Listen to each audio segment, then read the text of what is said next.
इसीलिए लगातार एक्सप्रेसवे और डिस्ट्रिक्ट हेडक्वार्टर्स को 4 लेन से जोड़ा जा रहा था।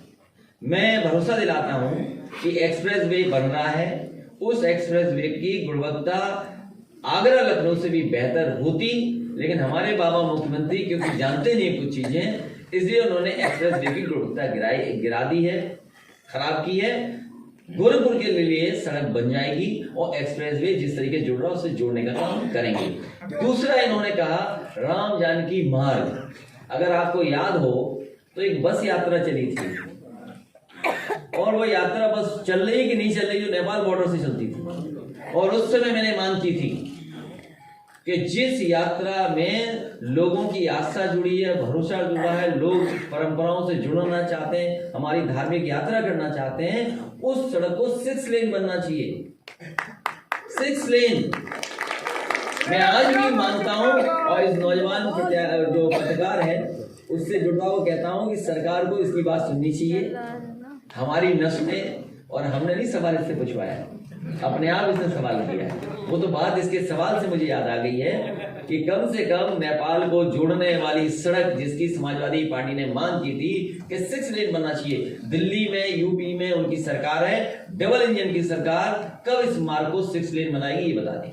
नरेश अग्रवाल जी ने कहा है कि लाल जो टोपी है वो क्रांति का प्रतीक नहीं है, वो हत्या का प्रतीक है। कौन बोल रहा है? नरेश अग्रवाल जो आपकी पार्टी में पहले हुआ करते थे भाजपा में। सवाल ये है कि पार्टी चेंज होते ही विचारधारा कैसे बदल जाती है? उनका घर चेक करो, अभी भी लाल टोपी मिल जाएगी। वो छिपा के रखी उन्होंने, इसका पार्टी बदलनी पड़ जाएगी। इसलिए बाबा मुखर्जी जी को सावधान रहना चाहिए, जेबना के लाल टोपी मिलने न चले जाए उससे। कुछ समय से सरकार के द्वारा विज्ञापन जारी कराया जा रहा है जिसमें लाल टोपी वाले व्यक्ति को दिखाया जाता है और ये बताया जाता है कि सत्ता के पहले और बाद में क्या फर्क है। तो लाल टोपी वाले व्यक्ति के बारे में जो दिखाया गया है आप कुछ कहेंगे? देखिए, ये लाल टोपी का सवाल नहीं है। सवाल मैंने अभी तुम्हें आपको पढ़ के सुनाया। मैंने मुद्दे क्या है? क्या फरार कप्तान समाजवादी सरकार में हुआ था? क्या फरार कप्तान पकड़ा गया आज? हमें आप बताओ, फरार कप्तान पकड़ा गया कि नहीं पकड़ा गया? इस सरकार ने झूठे मुकदमे लगाए, झूठी जांच कर रही सरकार, इनका झूठा प्रचार है, इनके वादे जुमले हैं, इनके पास झूठ का फूल है। अत्याचार इनकी सरकार में, उत्पीड़न इनकी सरकार में, झूठे इनकाउंटर, झूठी हत्याएं कितनी हुई है सरकार में बताइए। इसलिए जनता इनको हटाना चाहती है। सवाल रंग का नहीं है, सवाल किसी टोपी का नहीं है, ये बहस को बदलना चाहते हैं। लेकिन सवाल ये है कि किसान की आय दोगुनी होगी कि नहीं होगी। एनसीआरबी 2020 का आंकड़ा है, अकेले लखनऊ में 700 से अधिक अपहरण के कांड हुए हैं। कानून व्यवस्था की बहुत बातें होती है, इसमें क्या कहें? एनसीआरबी का डाटा ये कहता है कि उत्तर प्रदेश की कानून व्यवस्था ध्वस्त हुई है। और मुझे खुशी है इस बात की, जिस समय डीजीपी मीटिंग हुई थी, यहाँ पे देश के डीजीपी आए थे, वो आश्चर्यचकित थे कि कैसी बिल्डिंग बन सकती है, एक पुलिस हेडक्वार्टर ऐसा भी बन सकता है। और सुनने में ये आ रहा है कि किसी को इतना पसंद आया कि सबसे ज्यादा समय उन्होंने वहीं गुजारा, कोई रात में सोया भी वहां पर। तो सोचो समाजवादियों की कितनी बड़ी देन है। एक स्ट्रक्चरल चेंज जो रिस्पांस सिस्टम न्यूयॉर्क का था वो दिया है। आप क्या उम्मीद करोगे बाबा मुखर्जी जी से, जो अभी तक बैल नहीं पकड़ पा रहे?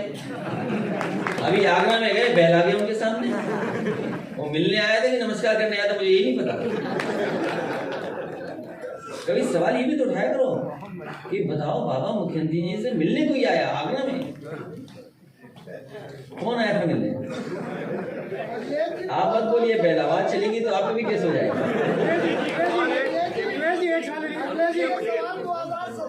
समाजवादी पार्टी की जीत जो है निश्चित दिखाई दे रही थी, लेकिन जब परिणाम आए तो आशा के विपरीत आए। नहीं, इस बार जीत रहे हैं, छोड़िए, अब जीत रहे हैं इस बार।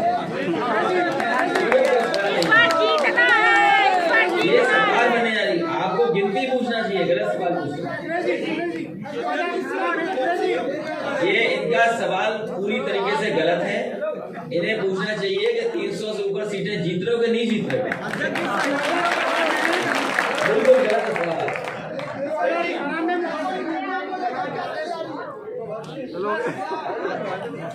2018 में मुख्यमंत्री ने गोरखपुर से लाल टोपी का नाम लिया था। क्या चीज? 2018 में मुख्यमंत्री ने गोरखपुर से लाल टोपी 100 साल की, गोरखपुर और फूलपुर दोनों हार गई। इस बार मोदी ने लाल टोपी 100 उठाए हैं, तो क्या 2022 में 4 से 5 सपा होगी? फिर बताऊं मैं आपको, सवाल ये है कि जो हाथ में आपके है स्मार्टफोन, ये मिलेगा कि नहीं मिलेगा? ये उत्तर प्रदेश के नौजवान इंतजार कर रहे हैं टैबलेट का। क्या ये सरकार अभी तक टैबलेट देती रहेगी? और सुनने में ये आ रहा है ये चीन से मंगा रहे हैं सब सामान। ये सवाल ये है कि चीन का सामान मंगा के देंगे क्या? ये कपड़े के, नमक का, जूतों का हर कीमत बढ़ी। जब जीएसटी लग जाएगा, जब डीजल पेट्रोल महंगा हो जाएगा, तो सब कीमतें बढ़ेंगी कि नहीं बढ़ेंगी? इसीलिए मैंने कहा कि आधी कमाई हो गई है और महंगाई दोगुनी है। अगर कमाई आधी होगी और महंगाई दोगुनी होगी तो खुशहाली कैसे आएगी? आप लोगों का जो वेतन कटा है पत्रकार साथियों का, वो भी अभी तक नहीं बढ़ पाया है।